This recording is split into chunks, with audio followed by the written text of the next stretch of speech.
Salmo 89, verso número 20.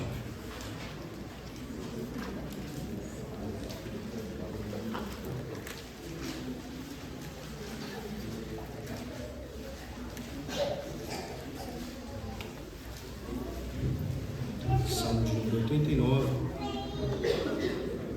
verso de número 20. Os quantos entraram, diga amém.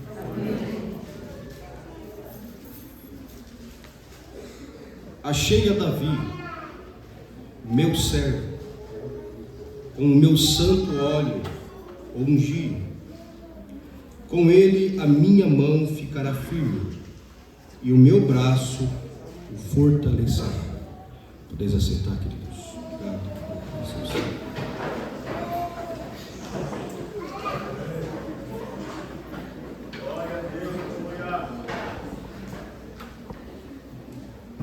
Meus amados irmãos, quero nesta noite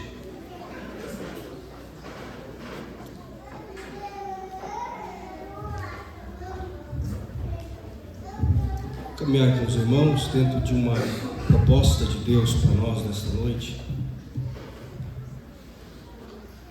E me pego pensando, meus irmãos, como compreender os planos de Deus, como entender, irmãos, a forma tão tremenda que Deus se move e os critérios de Deus para escolher alguém. E hoje eu quero falar em rápidas palavras, subordinado ao tema quando Deus escolhe alguém. E quando nós olhamos para toda a Bíblia Sagrada, ao desenvolver o relacionamento com Deus, com os seus íntimos servos, nós enxergamos, analisamos e olhamos como Deus trabalha e como Deus age dentro das nossas impossibilidades. Nenhum homem que Deus chamou aos escritos da Bíblia Sagrada e todo o desenvolvimento da Bíblia Sagrada foram homens que eram dignos de tal chamado. Por ser estes homens falhos, homens que no percurso desta fé fracassaram, tombaram.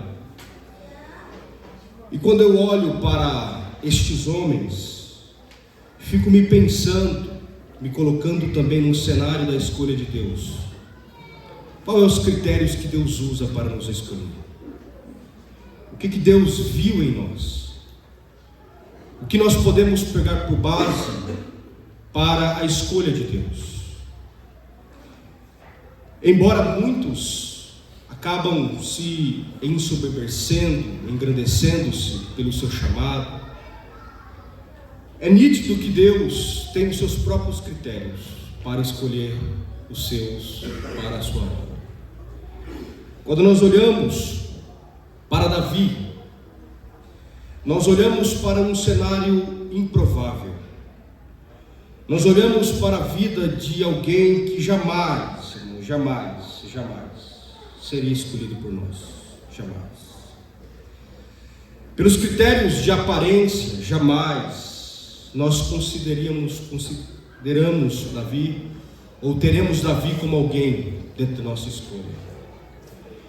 Primeiro que Davi não tinha aparência de guerreiro, de um soldado. Com isso nós concluímos que por base em Saul,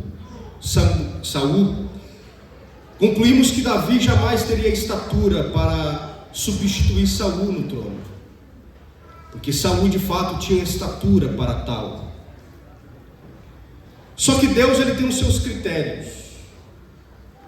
Deus, ele tem as suas escolhas. E as escolhas de Deus, irmãos, não podem ser contestadas por nós.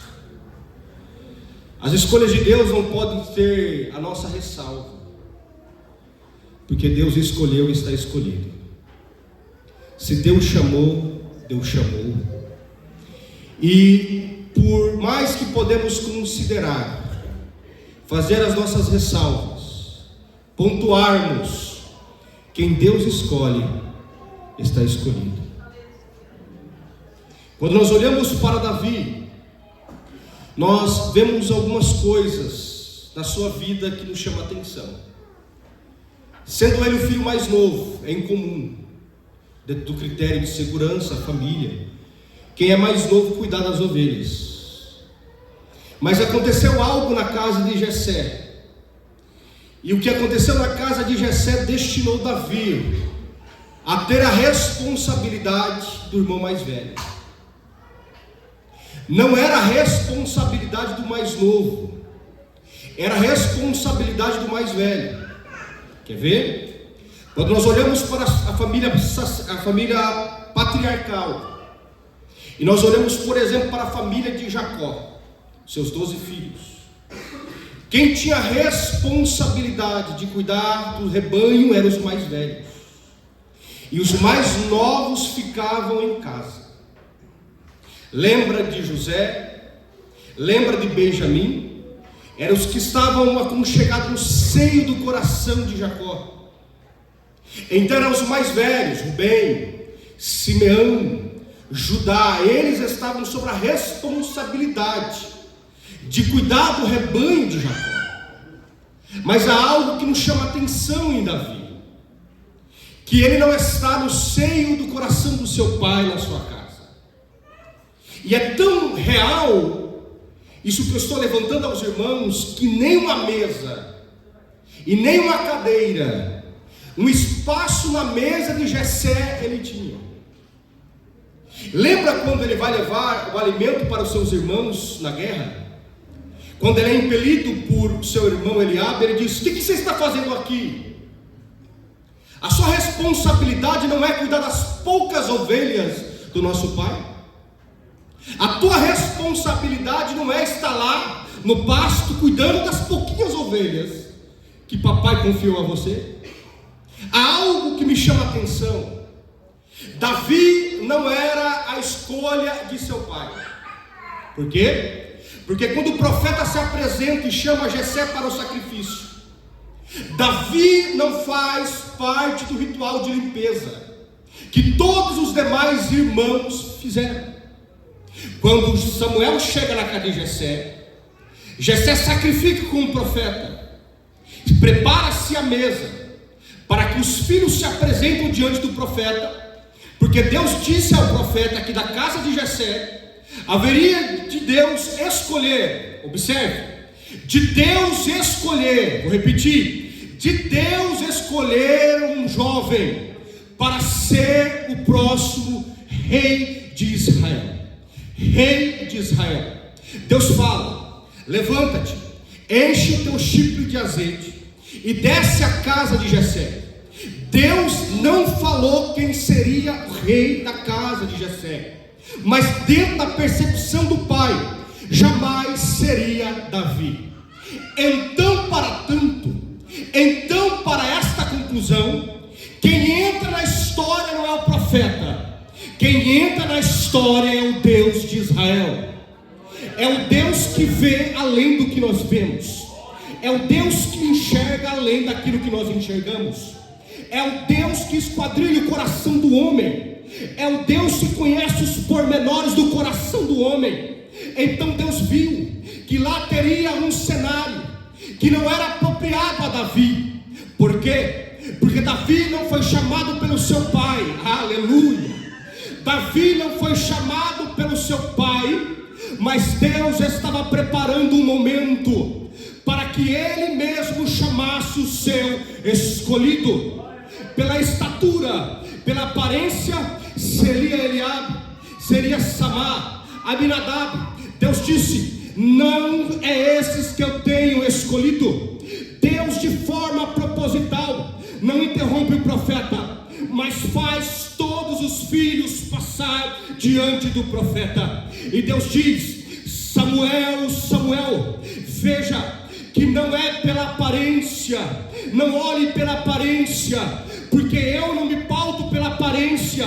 Saul tem aparência, mas é soberbo. Saul tem estatura, mas é soberbo. Saul tem pinta de rei, mas é desobediente. Mas manda chamar quem está no pasto. porque Ele não tem estatura, não tem aparência, mas Ele tem história comigo no secreto.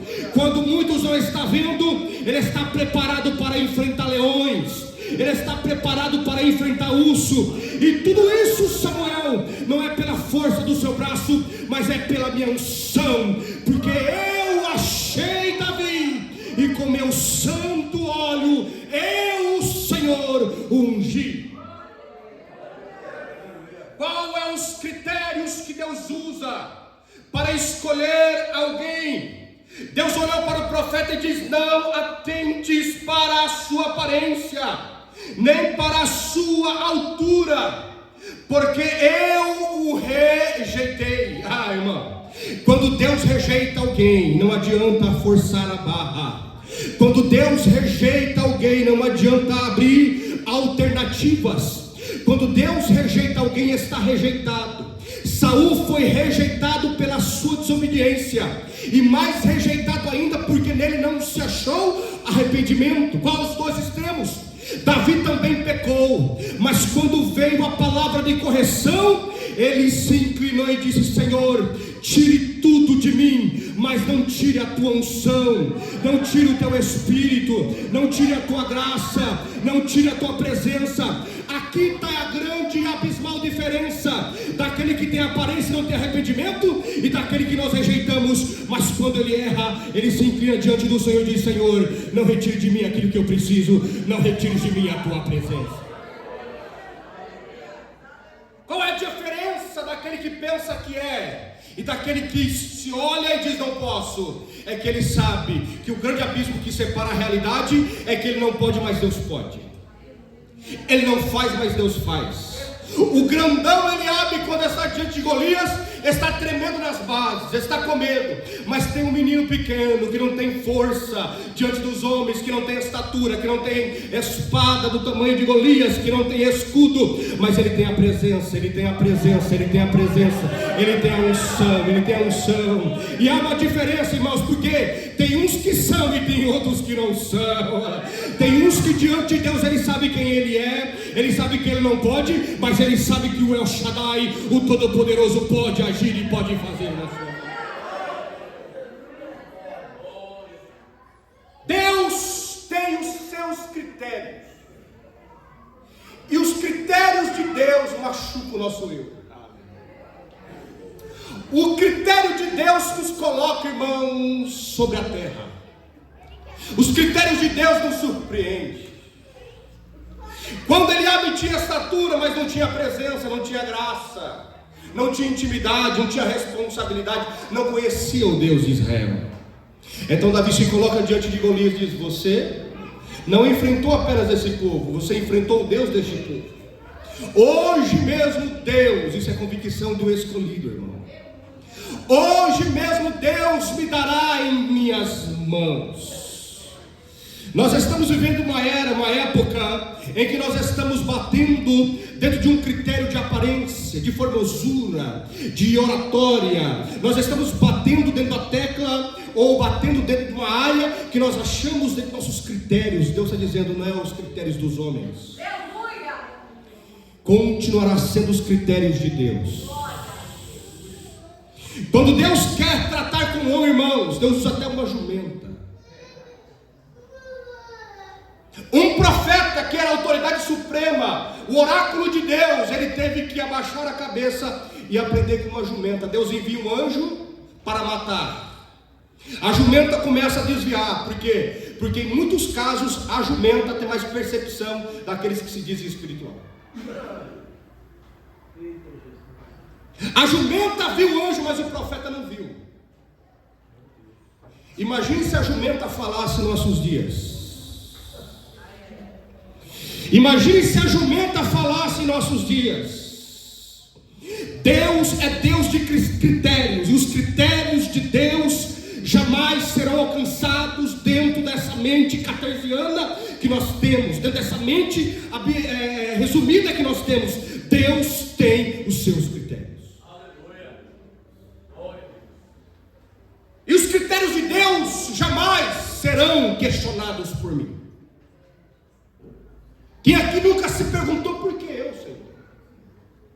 Por que eu? Por que eu? Por que eu? Se você nunca se perguntou por que Deus te escolheu, tem algum problema na sua vida. Porque você é tão falho, miserável, pecador. E às vezes o nosso orgulho, irmãos, nos deixa irreconhecíveis diante de Deus. Às vezes eu olho e digo, por que eu, Senhor? Por que eu? Gordo, feio, pobre, falo problema. Às vezes nem sei falar direito. Por que eu? Por que eu? Davi poderia ter dito, por que eu? Porque os critérios de Deus é diferente dos nossos critérios. Deus, quando Ele quer inserir aquilo que é desprezado pela sociedade na genealogia do seu filho, Ele coloca uma prostituta chamada Raabe, que teve mais fé do que toda uma cidade. Ela teve fé para guardar os espias na sua casa. E a fé daquela mulher foi tão grande que Deus colocou ela no rol de grandes nomes na fé. Quando você olha a genealogia de Jesus, lá está escrito Raabe, a meretriz. Porque a máxima do critério de Deus não é a nossa capacidade, não é a nossa suficiência. A métrica da escolha de Deus sempre será a sua graça, sempre será a sua misericórdia.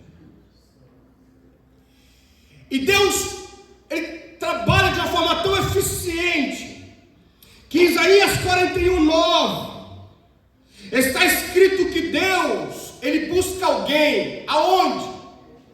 Na extremidade da terra. Em todos os lados, diz o profeta, que Deus chama. E o que confirma este chamado não é a convicção do homem, é a palavra de Deus. O que confirma que eu sou chamado e você é chamado é a palavra de Deus. Em Isaías 41:9 está escrito: Tu és o meu servo, eu te escolhi e não te rejeitei. Agora eu vou apertar um pouquinho. Deus, Ele não rejeita o escolhido, mas o escolhido tem rejeitado aquele que Ele escolheu. Quando eu, de forma presunçosa, entendo que fui chamado, mas em contrapartida a essa realidade, eu resisto esse chamado. E há vários critérios, há várias formas de eu e você, eu e você, você e eu, resistirmos esse chamado. Davi, ele foi chamado, foi conduzido ao trono, e na caminhada do seu chamado, até constituir a continuidade do trono, ele cometeu fracassos, ele cometeu erros. Só que o que difere Davi de muitos de nós não é o fato de errar, é como nós nos portamos e a nossa posição em detrimento ao erro que nós cometemos. Quando nós erramos e cometemos um erro, qual é o caminho que nós estamos percorrendo? Nós estamos percorrendo. Davi ficou um ano persistindo no erro, até quando Deus paralisou a história de Davi através de uma parábola. E disse: Davi, essa é a realidade da tua vida. Irmãos, para todos nós que estamos aqui, todos nós que estamos inseridos dentro dessa realidade, haverá um dia que Deus chegará em nós como Natan chegou em Davi e mostrar a Davi qual é o caminho que você quer percorrer, qual é o caminho que você vai persistir. Quem é este homem, Davi, que é digno de morte? Este homem é você.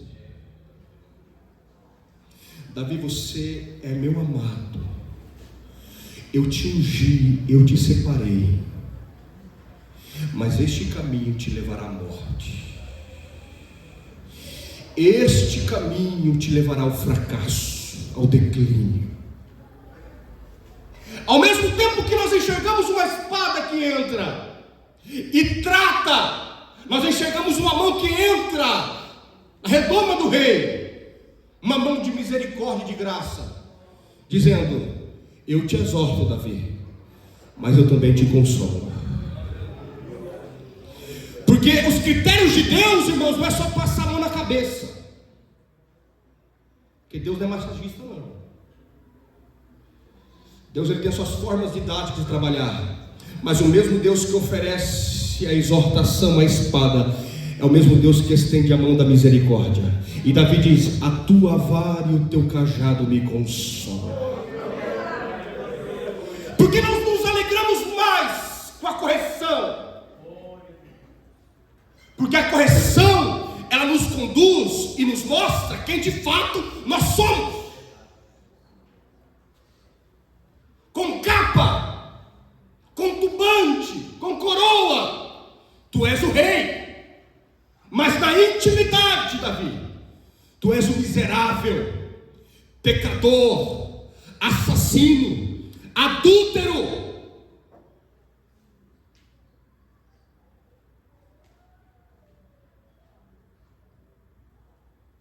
Davi poderia fazer como a gente faz hoje: faz beicinho, vira a cara, não vou mais ser crente, não vou mais na igreja, não gostei, não curti,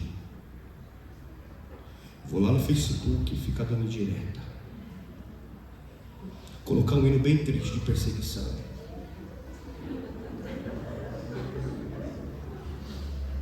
Só que Deus escolhe, irmãos, pessoas que falham, mas pessoas que têm caráter. Davi, tu adulterou, tu assassinou, mas seja homem para assumir o teu pecado, Davi. Deus sabe quem ele escolhe, irmão. Deus não erra nas escolhas. Davi poderia ter mandado matar o profeta, Davi poderia ficar revoltado, mas quando ele sabe que é Deus que está falando com ele no coração dele, ele sabe, ele conhece a intimidade que ele tem com Deus, quando ele vê que é Deus que está trazendo Davi para si, é Deus que está trazendo Davi para a realidade espiritual, quando Davi enxerga que é Deus e não é os homens, quando Davi sabe que é Deus que está operando naquilo que os homens não enxergam, que os homens não estão vendo, Davi sabe que ninguém sabia o que ele fez, mas Deus sabia, porque ninguém pode se esconder dos olhos de Deus. Ninguém pode cavar um buraco e dizer: eu estou escondido, eu estou protegido, porque aonde você for, os olhos de Deus estão lá, te olhando, te enxergando atentamente. Eu não tenho saída. Não tem sim. Deixa eu começar me humilhando aqui. Deixa eu colocar a minha boca no pó. Deixa eu lembrar de onde Deus me tirou.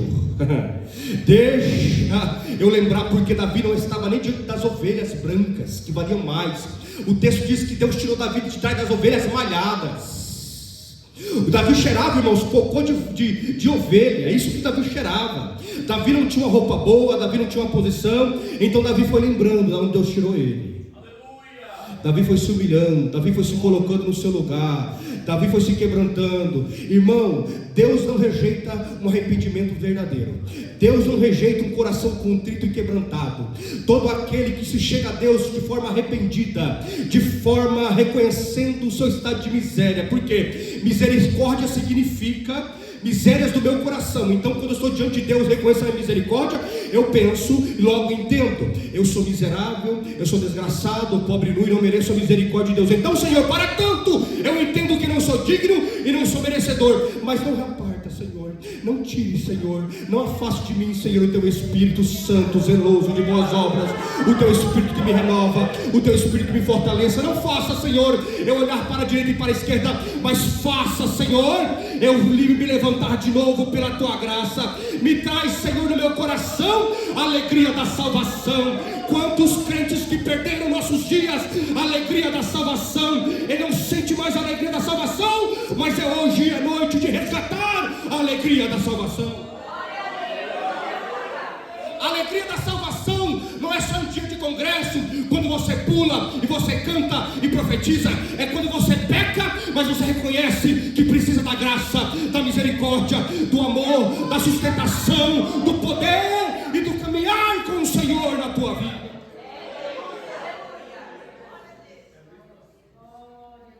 Deus só repreende aquele que Ele ama. Deus, Ele exorta quem Ele ama. Por que Deus nos exorta tanto? Porque Ele nos ama. E paz, meus irmãos, dentro do critério bíblico, não era para a gente ter essa reação que a gente está tendo aqui. Eu não estou forçando ninguém a dar glória a Deus. Essa não é a minha intenção. Porque quando Deus exorta, Ele mostra que Ele ama. Se Ele mostra que Ele ama, que Ele está exortando, logo Ele prepara, Ele propicia. O que? A condução à sua graça e à sua misericórdia.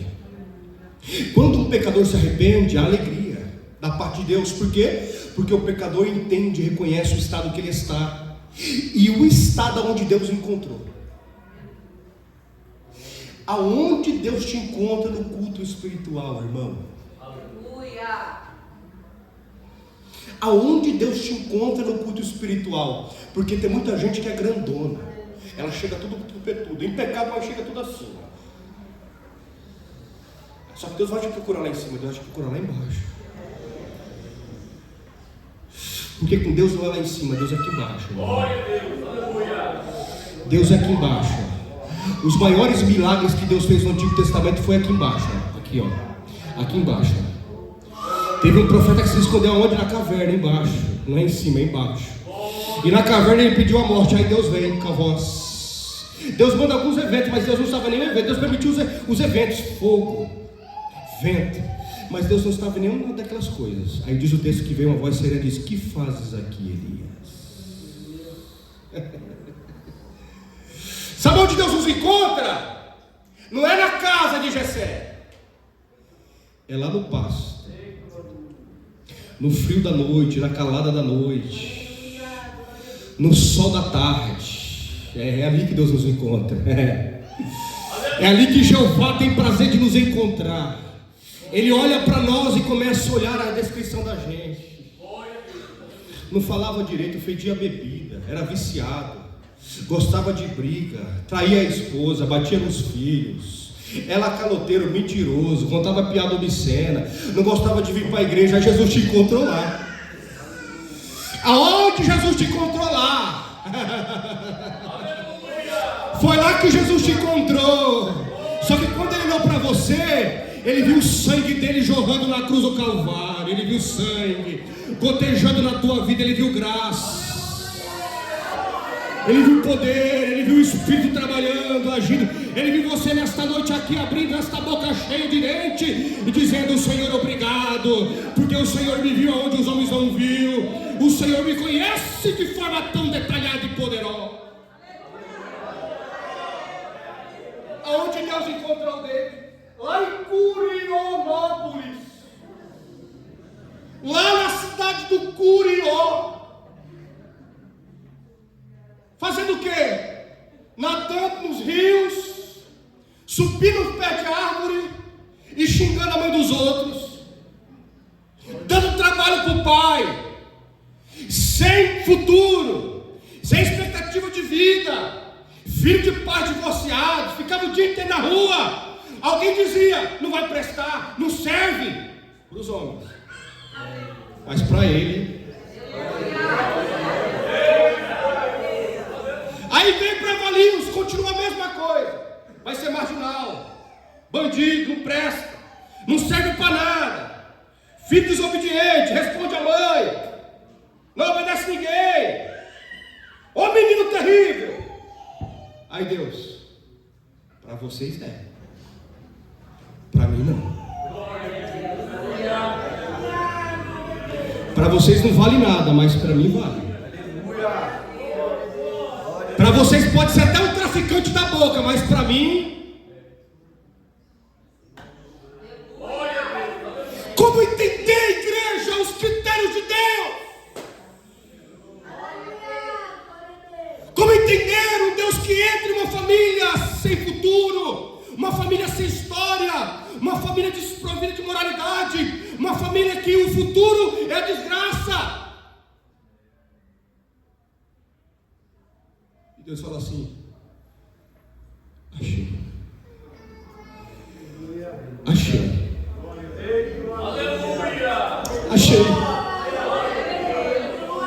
Mas Deus não tem estatura. É uma família terrível.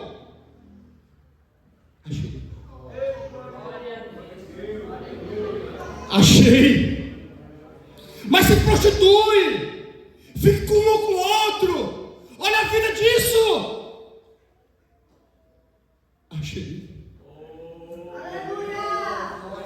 Achei. Para você não vale nada, mas para mim vale. Para você não tem valor, mas para mim tem. Como entender, amados, os critérios de Deus? Como entender os critérios de Deus? Às vezes eu vejo algumas situações à nossa volta e eu me pergunto: Senhor, como entender os seus critérios? Como entender a sua vontade? Como entender a forma que o Senhor separa? Como entender a forma que o Senhor conduz? Tira da gente, Senhor, tira dos nossos olhos como nós olhamos as pessoas, tira dos nossos olhos como nós deduzimos as pessoas. Nos dá, Senhor, da tua graça para entendermos que o mesmo sangue do Senhor que corre em nós também corre daquela pessoa.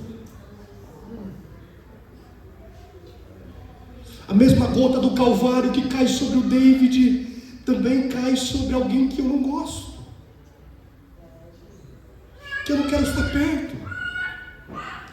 E o mesmo amor que Deus tem por mim também tem pelaquela pessoa. Como entender isso, Senhor? Como unir, Senhor?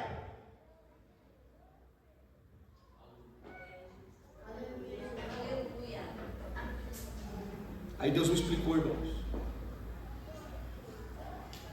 que a grande diferença é que nós temos a nossa percepção interna, aliás, externa. Nós olhamos e caracterizamos as pessoas de forma externa. Quer ver um exemplo?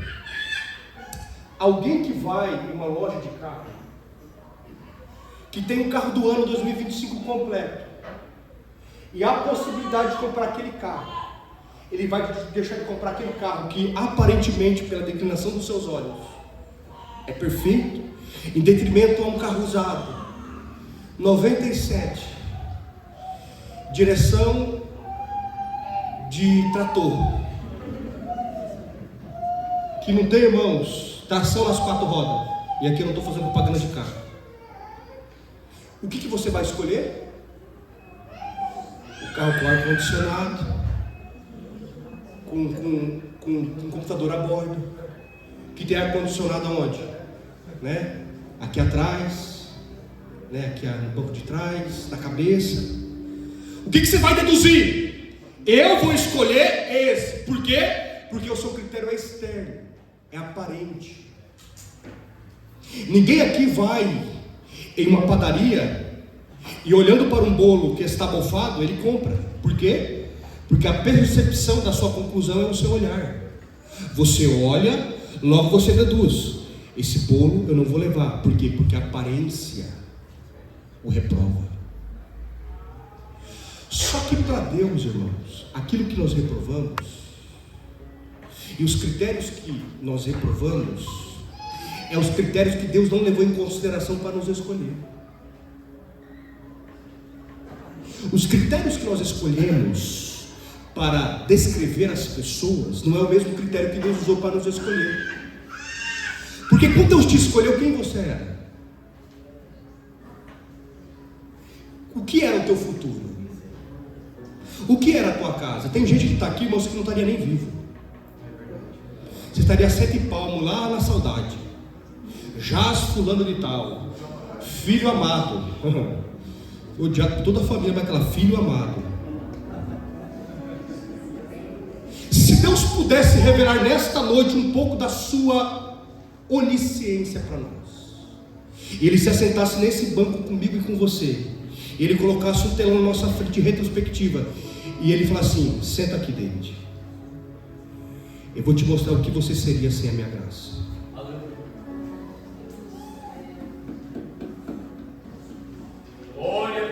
Você seria isso aqui, David.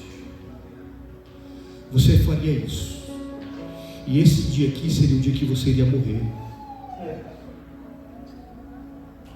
Eu tenho certeza, irmãos, que eu não me aguentaria. Eu me enfiaria dentro desse banco aqui, ó, e diria: Senhor, tem misericórdia de mim. Alava surdo e caia na chora. Mas você não morreu, porque naquele dia eu lhe mandei um enviado, meu irmão. Lembra aquela noite que tu estava na tua casa e você não queria saber de igreja, e eu lhe mandei aquele rapaz chamado Alcides Finglo e te convidou para ir domingo no culto.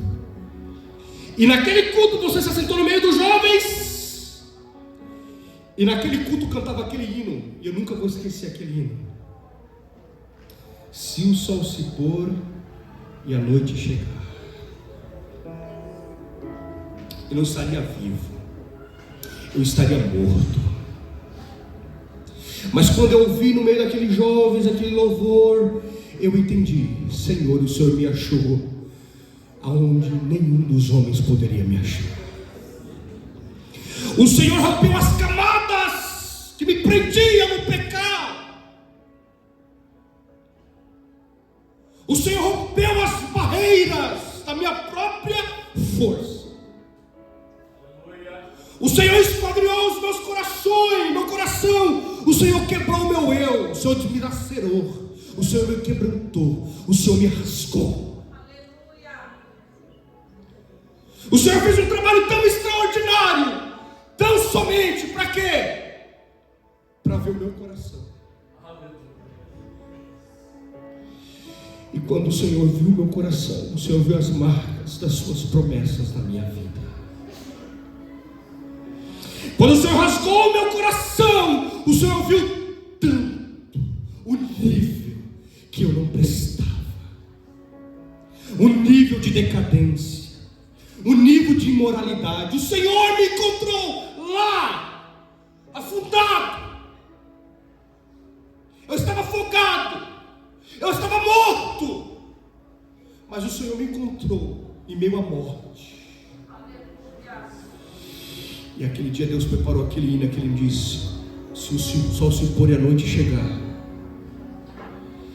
E eu entendi que aquela noite era a noite que Deus estava preparando para me encontrar com Ele. Por quê? Porque eu era alguém que não estava no banquete. Eu não estava na mesa. E mesmo quando ninguém mais acreditava em mim, Deus revelou à minha vida os seus propósitos. Deus revelou na minha vida a sua vontade. Eu vou dizer uma coisa, meus irmãos: a vontade de Deus, irmãos, pesa sobre as nossas vidas. Porque pesa, porque ela está em constante batalha com o nosso eu. Ela está em constante batalha com aquilo que nós achamos ser o correto. Então, para tal, Deus revela com isso os seus propósitos.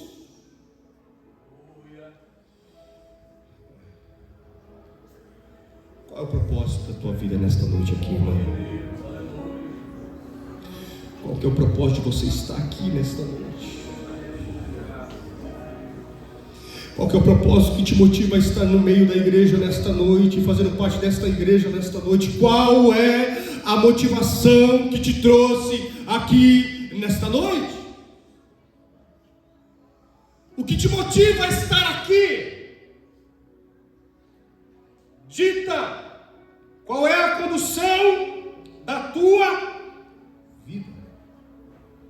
Um dia alguém que estava questionando como ele estava conduzindo a vida dele, e esse alguém é o profeta Jeremias, e ele começa a questionar a Deus em algumas áreas da sua vida, e ele questionou até o seu chamado, o porquê Deus o chamou para ser profeta. E a resposta de Deus é uma resposta que fere para dar vida. E melhor é, irmão, ser ferido com a verdade de Deus, porque até ser ferido por Deus nos traz cura. Quando Deus nos fere com a sua verdade, na realidade não é uma ferida, é uma cura. Porque para toda ferida que está infeccionada, precisa do bálsamo. Ninguém que trata uma infecção trata com meramente alguns remédios, mas trata com remédios específicos. Jeremias começa a questionar o porquê Deus escolheu ele, porque Deus escolheu ele para ser profeta. A resposta de Deus vai além do raciocínio lógico de Jeremias. Por quê? Porque Deus não vai na origem de quando era adulto ele é separado para o ministério profético. Deus fala assim: Jeremias, deixa eu te explicar um pouquinho a minha vontade, deixa eu te explicar um pouquinho como eu trabalho. Eu não trabalho como você pensa, estou parafraseando. Eu não trabalho dentro do seu imaginário, eu não trabalho dentro do seu raciocínio lógico. Não. Deixa eu te explicar. Antes que você fosse formado no ventre da tua mãe, antes de você ter forma, antes de você ter forma de um bebê, antes de você ser gerado no ventre da sua mãe, antes da percepção de vida que há dentro do ventre, eu já tinha te escolhido. Deixa eu te falar uma coisa: você não é profeta, Jeremias, por base daquilo que você pensa, porque você profetiza, porque antes de você nascer, para essas nações já disse: ele é profeta. Qual é o critério de Deus, irmãos, para a minha vida e para a sua vida nesta noite? Como entender os critérios de Deus nessa noite? Como entender, irmãos, o propósito de estar nesta noite aqui, mesmo que as coisas não estejam cooperando, mesmo que as coisas não estejam em unanimidade, em uma harmonia? Como que entender, irmãos? Compreender.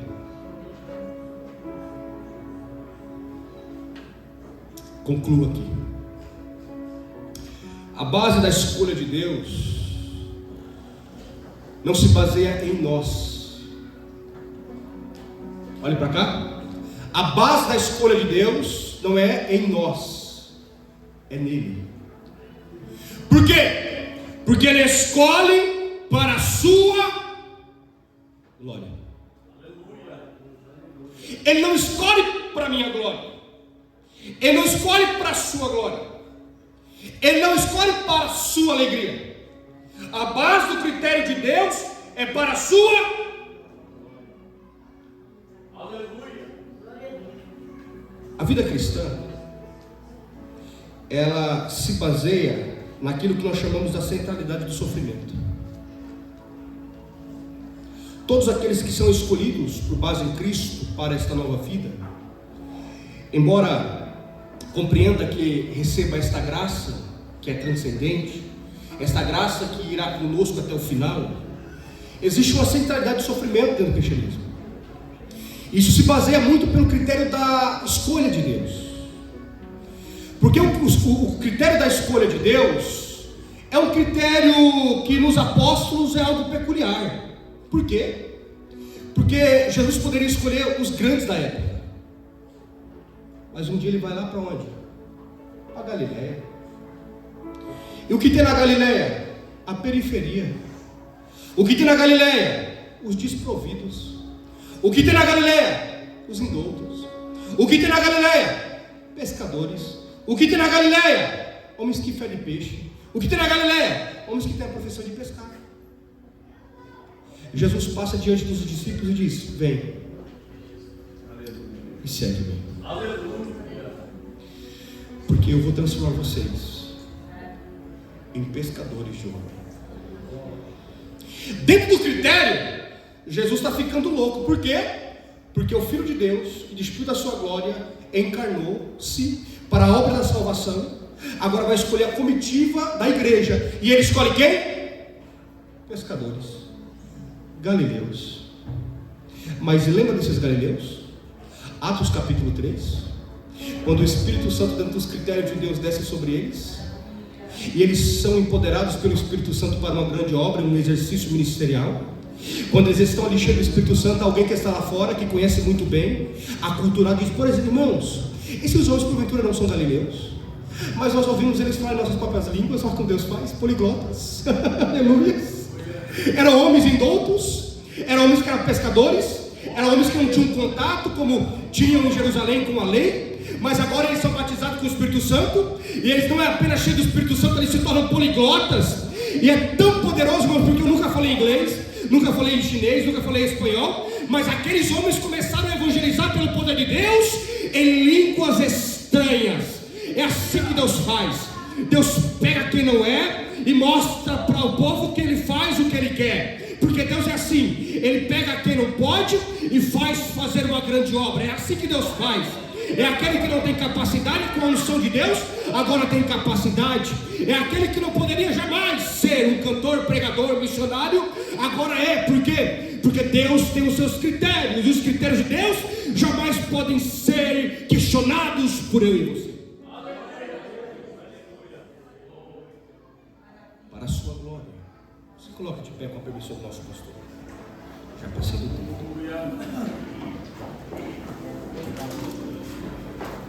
Eu quero que você entenda nesta noite que os critérios de Deus são critérios estabelecidos por Ele. E eu quero então somente nesta noite perguntar: alguém que está em nosso meio nesta noite, alguém que entrou aqui nesta noite, ouvindo a mensagem da salvação, Cristo te chama nesta noite, porque os critérios que Deus te escolheu não são os critérios que a sua família te deduz na sua casa. Os critérios que Jesus te escolheu não são os critérios que a sociedade te mede lá fora. Eu quero perguntar nesta noite se tem alguém para Jesus nesta noite. Alguém que está em nosso meio e com a sede de buscar uma resposta, ouviu esta mensagem? Eu quero te convidar a entregar a sua vida a Jesus nesta noite. Tem alguém em nosso meio nesta noite, meus irmãos?